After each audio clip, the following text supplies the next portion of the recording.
Kumai, mi nombre es Zoraida Molina Arnel. Salmo 39. Explicación Salmo 39. Vida tem problema. Vida tem pata de coisa que passa e em situação turbulente, ups e downs. Pero mais que tudo isso aqui, em realidade de vida, nos mestre queda com esperança. E nos te queda com esperança, ora nos queda querer de Deus, de su ser, su sabedoria, guia, luz, proteção, fieldade, amor, justiça. Yedi Tutun é maestro de canto, chef, jefe de música, líder de ecornan e musiconan de David, maneira Heman é cantante of Asaf. Nos polesa de Promé Crônica nan capítulo 16, versículo 41 e capítulo 25, versículo 1 até 3, o Yeditun tá músico de David apontar para liderar e alabança público.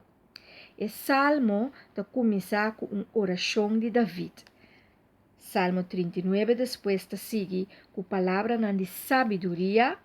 Ora você aqui está é causa de uma culpa, ou dolor, ou sofrimento, ou por pedir para misericórdia, ou para cura, esperando riba Deus para cura e dolor de alma. Nos assegura que Deus te ajuda a corrigir-nos e direita-nos culpa, e quita sofrimento e dolor.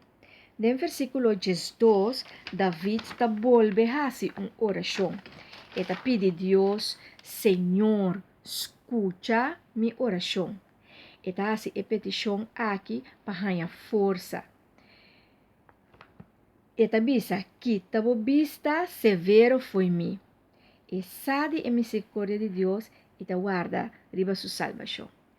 E assim nos pedir também para nos casas de família, nos pareja, nos unam, nos amistad, nos colega na trabalho, gente nan que nos estima, para Deus por salvar, liberar, sanar e transformar. Então, hope bonita para nos mirar a glória de Deus manifestar e queda sempre em amor de Deus. Porque Deus está se costando grande para nós. Enjoy the journey.